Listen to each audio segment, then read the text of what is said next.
आज की इस वीडियो में हम दो प्रश्न लेकर के आए हैं, पांचवा और छठा प्रश्न। वह प्रश्नावली है 12.2 पृष्ठीय क्षेत्रफल और आयतन। वैसे तो इसके 4 सवाल मैंने हल कर चुका हूँ। तो शुरुआत करेंगे आज 5वें प्रश्न से। ये प्रश्नावली काफ़ी मोस्ट है बोर्ड के हिसाब से, क्योंकि इसमें से दो प्रश्नावली हट चुकी है, केवल 12.1 और 12.2 ही है। मतलब इसमें 3 और 4 प्रश्नावली हट चुकी है। तो प्लीज़ आपसे ये रिक्वेस्ट है कि उसको बेटा ध्यान से पढ़ें, ठीक है। और ये जो प्रश्न पांचवा है, इसकी हिंदी मैंने नहीं लिखी है, लेकिन मैं इसको पूरी तरह से पढ़ करके आपको समझाता हूँ। क्या है प्रश्न? एक बर्तन उल्टे शंकु के आकार का। बेटा ये शंकु उल्टा है, ठीक है। इसकी ऊंचाई 8 सेंटीमीटर है। ये हाइट दे रखी है मैंने 8 सेंटीमीटर, ठीक है। और इसके ऊपरी जो सिरा है उसकी जो रेडियस है बेटा 5 सेंटीमीटर है। ये पानी से पूरा भरा हुआ है, ठीक है। जब इस बर्तन में बेटा शीशे की कुछ गोलियां डालते हैं, यानी गोली जानते हो, कांच की गोली हो, और इसकी जो रेडियस है वो 0.5 सेंटीमीटर है, तो बेटा 1/4 पानी बाहर निकल जाता है। तो हमने कितनी गोलियां डाली? ये प्रश्न है पांचवा। छठा प्रश्न मैं पढ़ूंगा बाद में, पहले पांचवा प्रश्न में हल करते हैं, फिर बाद में इसको छठे प्रश्न को हल करेंगे। इस प्रश्न को एक बार मैं करता हूँ रिपीट। बेटा ये एक शंकु है जिसकी हाइट 8 सेंटीमीटर है, इसकी रेडियस 5 सेंटीमीटर की, पानी से भरा है। बेटा इसमें हम कुछ गोलियां डालते हैं। जब गोलियां उतनी ही डालनी है कि जितना पानी भरा हुआ है वो 1/4 पानी बाहर निकल जाए। तो हमें निकालनी है कि कितनी गोली डाली, 10 डाली, 50 डाली, 100 डाली, वो निकालना है अपने को, ठीक है। देखो बेटा, इसकी हाइट तो मैंने एच से ली है, यानी कि ये लिए मैंने कैपिटल, इसकी रेडियस मैंने आर ली है कैपिटल, यहाँ पर आर ली 0.5, ठीक है। अब इसको कैसे हल करना है वो देखो बेटा। चलिए अब हम क्या करेंगे, ध्यान से सुनो। पहले तो हम बेटा इसका आयतन निकालेंगे और इसका आयतन निकालेंगे। अब ये शंकु है, तो यहाँ पे लिखेंगे शंकु का आयतन। तो अपन यहाँ देखो हल करेंगे अपन। तो बेटा इसको हल करने के लिए मैंने क्या लिखा, यहाँ पे लिखा हल, ठीक है। चलिए यहाँ पे लिखा मैंने शंकु का आयतन, तो यहाँ पे लिखा मैंने शंकु का आयतन, राइट, बराबर। फिर बेटा यहाँ पे लिखा मैंने गोली का आयतन, फिर यहाँ पे लिखा गोली का आयतन, ठीक है। और इनटू में लिखा बेटा मैंने एन, एन यानी गोलियों की संख्या जो निकालनी है। तो मैं यहाँ पे लिखूंगा माना कि एन गोली डाली गई, माना कि शंकु में एन गोलियां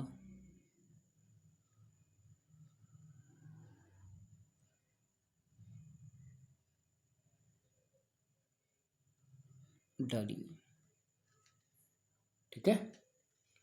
शंकु का होता है आयतन 1/3 पाई आर स्क्वायर एच, बराबर गोली का होता है आयतन 4/3 पाई आर क्यूब, और इंटू में बेटा एन, एन यानी गोलियों की संख्या।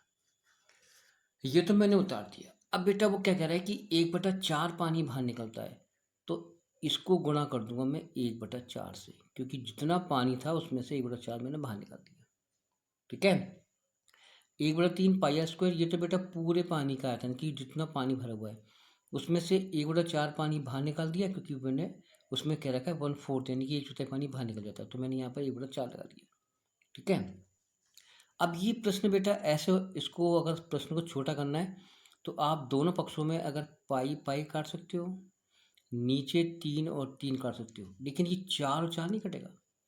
अब देखो यहाँ पर आर, आर में यहाँ पर रहा हूँ बेटा कैपिटल शंकु की ऊंचाई, इसकी रेडियस R2 एच इंटू 1/4, ये बच गया बेटा, बराबर यहाँ बच गया 4, यहाँ पर R की घात 3, और इंटू में गोलियों की संख्या, ठीक बेटा। चलो अब इसको मान रखते हैं। अब देखो बेटा शंकु की जो रेडियस है 5 है और इसकी हाइट कितनी है 8, तो यहाँ 5, तो यहाँ पर रखा 5 × 5, कितनी बार, 2 बार।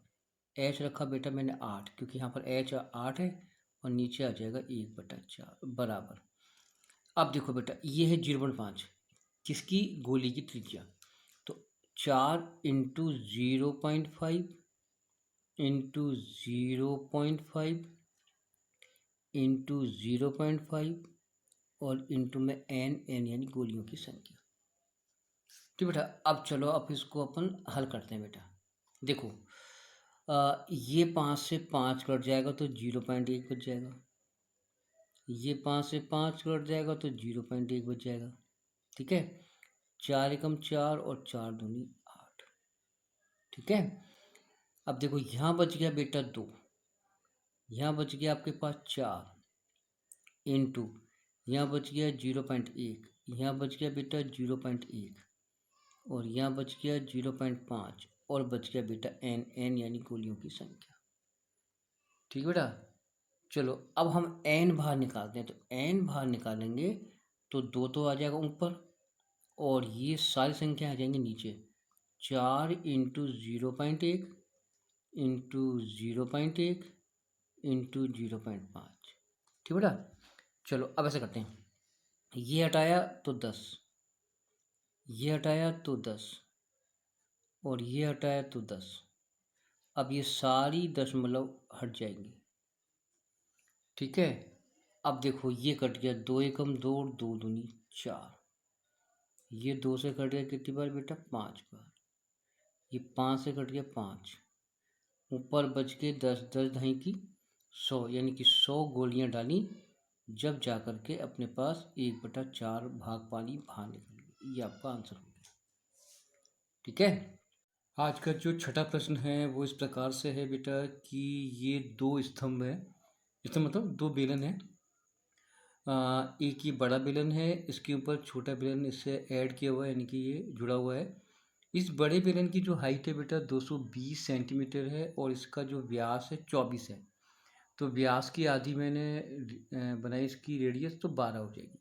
इसके ऊपर बेटा एक छोटा सा बेलन ऊपर देखो चित्र अनुसार जुड़ा हुआ है, जिसकी हाइट 60 सेंटीमीटर है और इसकी रेडियस 8 सेंटीमीटर है।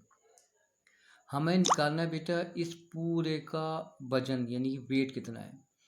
यहाँ पर बेटा आपको पाई का मान यूज़ करना है 3.14 और इसने प्रश्न में दिया है कि 1 ग्राम लोहे का वजन बेटा 8 ग्राम है, तो आपको इसका कुल वजन निकालना है। क्लियर, अब अपन चलते हैं बेटा। देखो पहले अपन क्या करेंगे, यहाँ पर लिखेंगे बेटा स्तंभ का आयतन।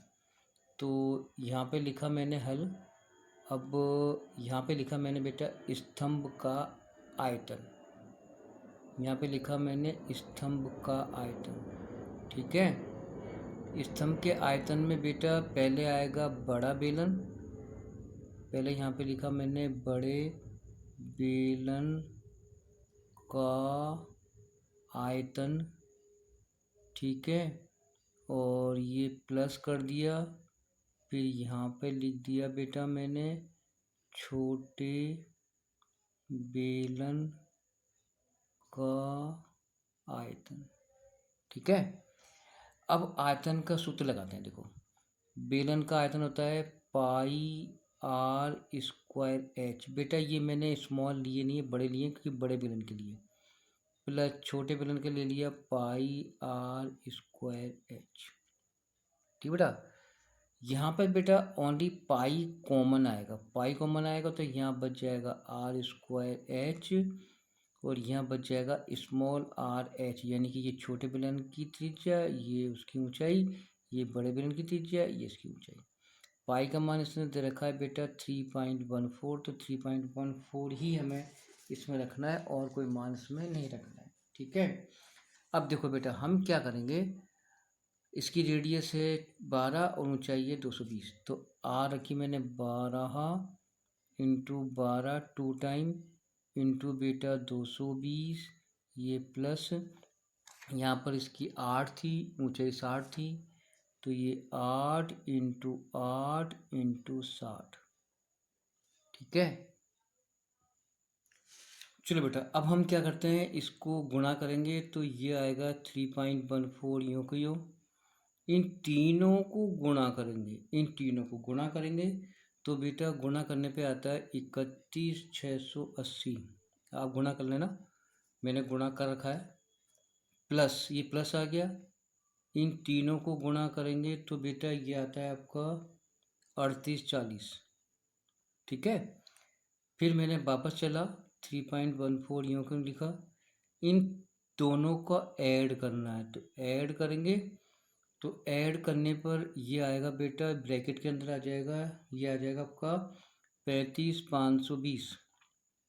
ठीक है, अब इसको जब खोलेंगे इस ब्रैकेट को तो यहाँ पे आ जाएगा 3.14 इंटू 35,520। बेटा ये गुणा होगा, गुणा होने के उपरांत जो संख्या आएगी वो 111,532.8 सेंटीमीटर क्यूब। ये बेटा स्तंभ का आयतन हो गया, कंप्लीट स्तंभ। ठीक है, अब देखो हम निकालेंगे वजन।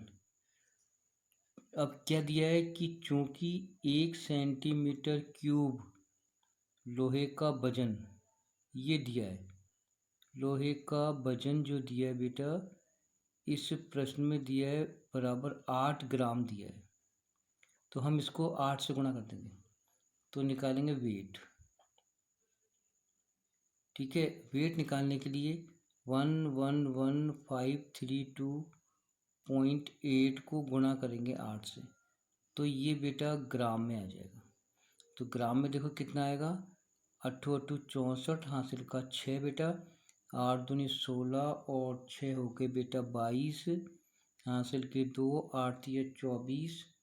ठीक है, 8 दिया 24। देखो गुणा कर लो, 8 8 64 हासिल के 6, 8 दूनी 16 और 6 22 हासिल के 2 और 24 और 2 26 हासिल के 2, 8 पंजे 40 और 2 42 हासिल के 4, 8 4 12 का 2 हासिल का 1, 8 और 1 9 और 8 एकम 8 और ये 1 के बाद लगा दी मैंने दशमलव। तो ये बेटा इतना ग्राम आ गया। अब ग्राम को चेंज करेंगे केजी में तो वेट, वेट यानी वजन, इंग्लिश तो आती है ना, वेट केजी में। अब केजी में करने के लिए बेटा मैं क्या करूँगा, 892262.4 के नीचे बेटा मैं लगा दूंगा 1000। क्यों लिखूँगा, क्योंकि आपको मालूम है कि 1 किलोग्राम के अंदर 1000 बेटा ग्राम होते हैं। अब जब ग्राम का भाग देंगे तो ये दशमलव 3 अंक आगे आ जाएगा तो यहाँ पे आ जाएगा 892262 और 4 था।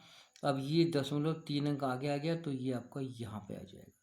तो आपका जो आंसर होगा वो ये होगा, ये आंसर होगा 892 किलो और बेटा 26 ग्राम। ये इसका कुल स्तंभ का वजन होगा। तो ये आपके 2 प्रश्न थे। ठीक है, एक तो मैंने निकाला 5वां और निकाला 6ठा। ठीक है, चलते हैं आगे प्रश्न।